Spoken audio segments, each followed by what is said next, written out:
संत कबीर से किसी भक्त ने प्रश्न पूछा, बड़ा प्यारा प्रश्न है कि संसार में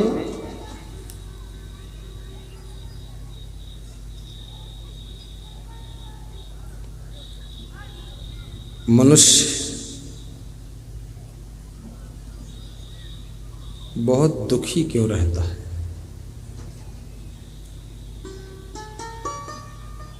धनवान भी दुखी है, निर्धन भी दुखी है, जिसकी शादी नहीं हुई वो भी दुखी है और जिसकी शादी हो गई वो भी दुखी है, जिसके बच्चे नहीं हुए वो भी दुखी है और बच्चे हो गए वो भी दुखी है। किसी के ज्यादा बच्चे हो गए, बहुत बड़ी बात है।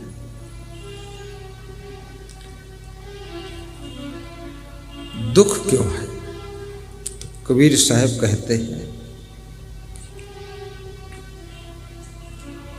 ये जियरा तई अपने दुख ही संभार, जेहि दुख व्यापी रहा संसार। जो दुख पूरे संसार में फैला हुआ है, अमेरिका में भी लोग दुखी हैं। अमेरिका विश्व का सबसे धनवान, संपन्न, बलवान, ताकतवर देश है अमेरिका, लेकिन अमेरिका में सबसे अधिक दुख है, सबसे ज्यादा दुखी अमेरिका है। और सबसे कम दुखी यदि कोई देश है तो वो आपका हिंदुस्तान है। हिंदुस्तान, भारत देश, ये सबसे कम दुखी है। यहाँ लोग अभी भी सुखी है, लेकिन विदेशों में दुख ज्यादा है, क्योंकि संस्कार बहुत कमजोर हो चुके हैं। लोगों का चरित्र खो चुका है।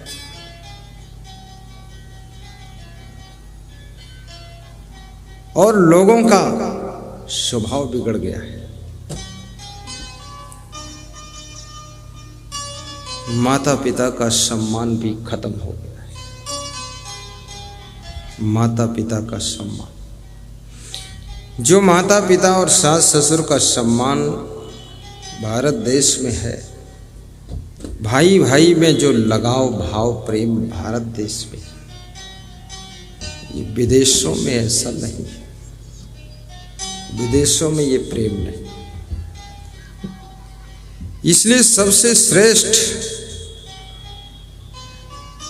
संस्कार की दृष्टि से, सुख की दृष्टि से आपका भारत देश है। क्यों? क्योंकि यहाँ सत्संग बहुत होता है, इसलिए आदमी आदमी में प्रेम बहुत है।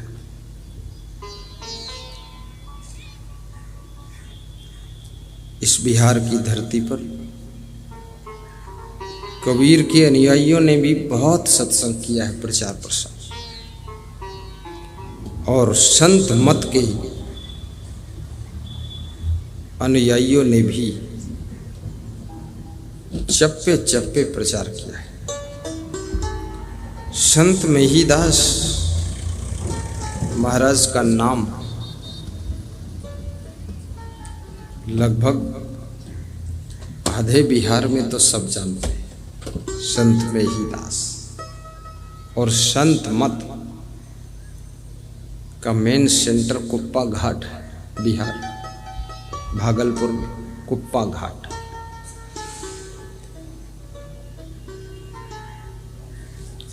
कोई ना कोई कार्यक्रम चलता रहता है और कबीर साहब के कार्यक्रम बहुत होते हैं और कबीर साहब के मठ भी बहुत है। कबीर साहब के बड़े बड़े आश्रम यहाँ बिहार में, बड़े बड़े आश्रम, पर कई आश्रमों में वाद विवाद भी कर रहे हैं लोग। कुछ लालची लोभी लोग घुस गए, वो साधु बने नहीं हैं, साधु जैसे कपड़ा इसलिए पहना था कि ये मठ पे मैं कब्जा कर लूँगा। विवाद कर रहे हो, लेकिन मैं कहूँगा मठ किसी सठ के लिए नहीं होता है। मठ त्यागी बैरागी के लिए होता है, और मठ में लोभी आदमी को जाना भी नहीं चाहिए। मठ में या तो जो धन दान करता वो जाए, अन्नदान करे वो जाए, या जिस संत ने अपना जीवन दान कर दिया है वो संत मठ का अधिकारी हो सकता है, जीवन दान कर।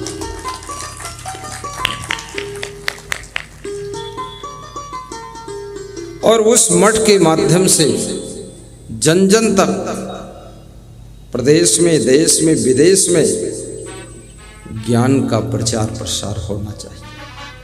मठ इसके लिए नहीं है कि खूब हलवा खाकर सोते रहो। मठ इसके लिए नहीं है कि मौज शौक करो, मनोरंजन करो। कितने मठों में रहने वाले लोग, आश्रमों में रहने वाले लोग टीवी में फिल्म देखते रहते हैं, बड़े नालायक हैं। अब ये संसार को क्या ज्ञान देंगे? इनके पास खुद ही ज्ञान नहीं। फिल्म देखने से अच्छे भले लोग तो मन खराब होता है, और फिर मठ में रहकर, आश्रम में रहकर चुपके चुपकी फिल्म देख रहा है। ये आदमी आश्रम की सत्यानाश करेगा। इसका सन्यास झूठा है, सत्यानाश सच्चा करेगा। सन्यास कुछ नहीं। वैराग्यवान व्यक्ति मठ में बैठे, शुद्ध ब्रह्मचर्य का पालन हो। जैसे मैं आपको बताऊं, आपके कपड़े में कीचड़ लग गया है, तो दूसरा कीचड़ ले करके कपड़े में लगे हुए कीचड़ को धोएं, साफ करें, तो कीचड़ धुलेगा कि कीचड़ और लगता चला जाएगा? बोलो, और लगता चला जाएगा। आपके कपड़े में खून लग गया है, ब्लड लग गया है, अब उसको दूसरे खून से धो तो पूरा कपड़ा खून में रंग जाएगा, वो साफ थोड़े। ये संसारी जीव, ये तो सब माया मोह में फंसे हुए जीव, नशा व्यसन में डूबे हुए जीव। लेकिन इनको माया मोह से छुड़ाने के लिए, नशा व्यसन से ऊपर निकालने के लिए कोई ऐसे व्यक्तित्व की जरूरत है, ऐसी प्रतिभा की जरूरत है जो नशा व्यसन से स्वयं मुक्त हो और माया मोह से ऊपर उठा हो और अपना जीवन ही परमार्थ के लिए समर्पित कर दिया हो। ऐसी प्रतिभा तुम्हारे सारे मैल को धोकर साफ कर सकती। कितने साधुओं को मैंने देखा सिगरेट पीते हुए, बीड़ी पीते हुए, पान तमाकू खाते हुए, और कितने साधुओं को देखा सधुनी भी साथ में लिए हुए। जय बजरंगबली। सधुनी, अब साधु के साथ सधुनी शोभा नहीं देती, बड़ा बेशरम साधु है, लिए घूम रहा है रामडोल साथ में, शर्म भी नहीं आती। साधु के साथ सधुनी। साध्वी को अलग रहना चाहिए, साधु को अलग। एक आश्रम में दोनों त्यागियों को नहीं रहना चाहिए। तुलसीदास ने मना कर दिया, अगर एक आश्रम में नर नारी रह करके साधना तपस्या कर सकते हैं तो याद रखना, तुलसीदास अपना घर छोड़ करके अलग अलग चित्रकूट में जाकर तपस्या नहीं करते, फिर तो वहीं रत्नावली के साथ ही तप कर लेते। महात्मा बुद्ध फिर अपनी पत्नी, क्या नाम था उसकी पत्नी, यशोधरा को छोड़ करके जंगल में तप नहीं करते, फिर यशोधरा के घेंघरा में ही तपस्या हो जाती। अरे ये सीखते क्यों नहीं महान पुरुषों से? महात्मा बुद्ध। इसलिए जो संत है, गृहस्थ को, नर नारी को साथ रहना चाहिए। अपने पत्नी के साथ रहो, पति के साथ रहो, दोनों प्रेम से रहो, घर बसाओ, घर बनाओ।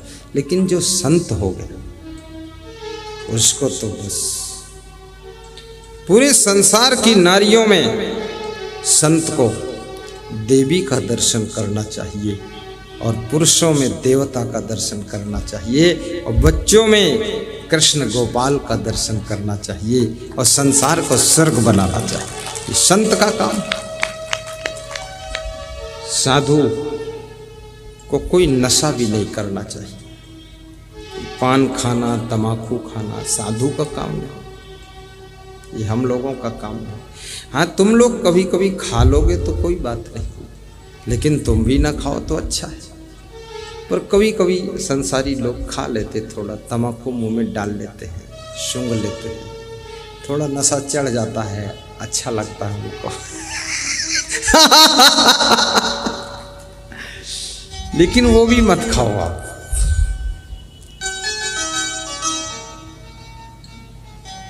खाना है 10 काजू रख लो जेब में, 10 काजू, 2-4 काजू कभी कभी खा लो। अखरोट डाल लो जेब पे, बादाम डाल लो, ताकत बने, दिमाग बढ़े, शरीर में कमजोरी ना आए। ये तमाकू से कौन ताकत बने? ये पुड़िया, ये गुटखा, ये सिगरेट से कोई ताकत आए? फिर सिगरेट मुंह से खींचते हैं, फिर नाक से धुआं निकालते हैं, बड़े कलाकार लोग हैं। और कोशिश तो करते हैं निकले ही ना, अंदर ही रहे, पर वो अंदर धुआं भरने की जगह कुदरत ने बनाया नहीं। तो मुंह से खींचते, मुंह बंद कर लेते तो नाक से निकल जाता। अब जहां छेद पाएगा वहां से निकल जाएगा, नाक से निकल गया।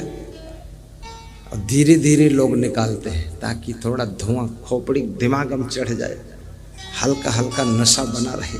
होश में लोग रहना ही नहीं चाहते, बेहोशी में रहना चाहते। और ये नशा की खोज किसने किया?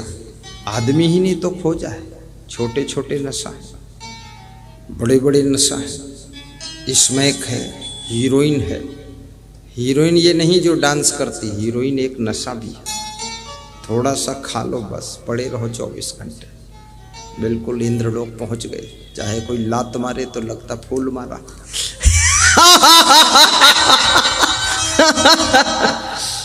नशा में यही तो सुख मिलता है। कोई गाली दे तो लगते है कि कोई गीत सुना रहा है। कोई ऊपर थूक दे तो लगता है अरे वाह, गंगा जल छिड़क कर गया। हाँ, नशे में यही होता है। जो ज्यादा नशा करते ना, वह जब अपनी पत्नी के पास पहुंचते हैं तो उनको पत्नी नहीं दिखती, उनको दिखता है कि इंद्रपरी कोई खड़ी हुई है, बहुत सुंदर इंद्रपरी। और अपना घर उनको राजमहल दिखता है। और जमीन में पड़े रहेंगे तो उनको ऐसा लगता है डबल बेड पर पड़ा हो। क्या ठाठ है, प्रधानमंत्री को भी ये ठाठ नहीं, और पड़े हैं जमीन में गोबर में। इसलिए लोग नशा करते, फालतू थोड़े करते। गंदगी में पड़े रहकर भी स्वर्ग जैसा एहसास कर लेते। पर मैं कहूंगा, नशा उतरने के बाद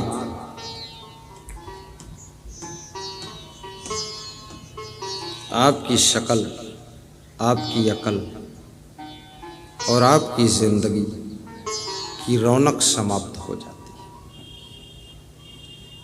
इसलिए नशा भी अगर करना है, संजय शर्मा जैसे, बेबी रानी जैसे सत्संग का नशा चढ़ना चाहिए आपके ऊपर, भक्ति का नशा चढ़ जाना चाहिए। जैसे मीराबाई के ऊपर भक्ति का नशा चढ़ा था, ध्रुव प्रहलाद के ऊपर भक्ति का नशा चढ़ा था, राम भगवान और कृष्ण भगवान के ऊपर सत्संग भक्ति का नशा चढ़ा था, ऐसे आपके ऊपर भी भक्ति का नशा चढ़ाना चाहिए। कैसे चढ़ाना चाहिए? जैसे ये मंडप में बैठे हुए श्रोताओं के ऊपर सत्संग और भक्ति का नशा चढ़ा है, ये नशा कभी उतर ही नहीं रहा है। और ये नशा कौन चढ़ाता है? ये मैं चढ़ा देता हूँ, फ्री में चढ़ा देता हूँ। और ये एक साथ में अभी जो मंच का संचालन कर रहे थे, बड़े प्रेमी हैं वे, खड़े हो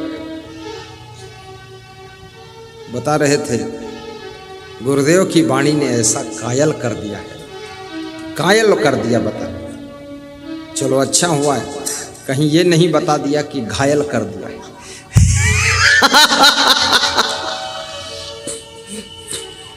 मध्य प्रदेश में एक भक्त भजन गा रहा था। क्या गाता था? उसकी माँ मेरे पास आई, बोले गुरुदेव मेरा बेटा ये प्रिंसिपल है, टीचर है, प्रिंसिपल है, तो इसको नाचने के लिए छूट दे दो, ये नाचता अच्छा है, वो गाता भी। उसका नाम था शिवराज शर्मा। मैंने कहा शिवराज शर्मा थोड़ा नाच दे।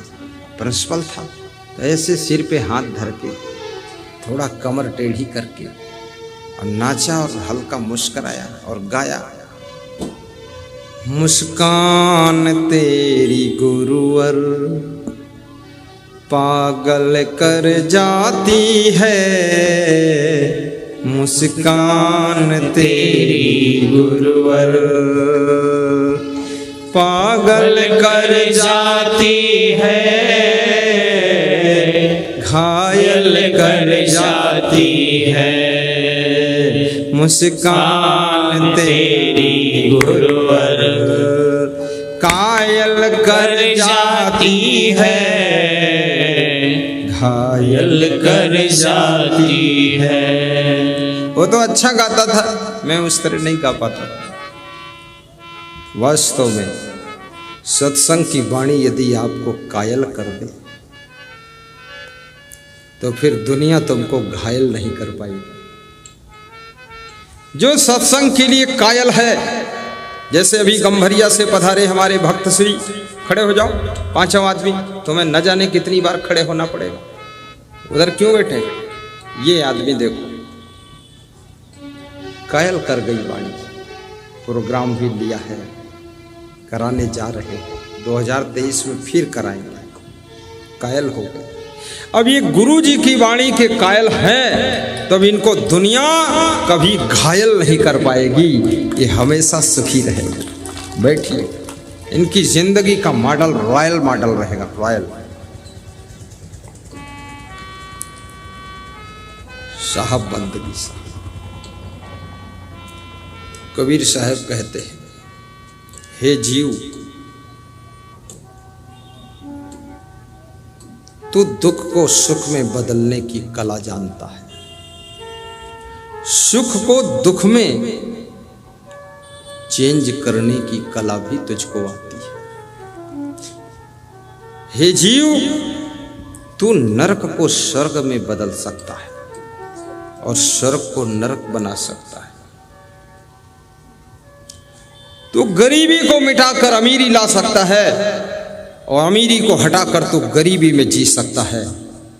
झोपड़ी को हटा करके महल खड़ा कर सकता है। और तेरी आदत बिगड़ जाए, तेरे संस्कार बिगड़ जाए तो महल भी खंडहर हो सकता है, खंडहर हो सकता है।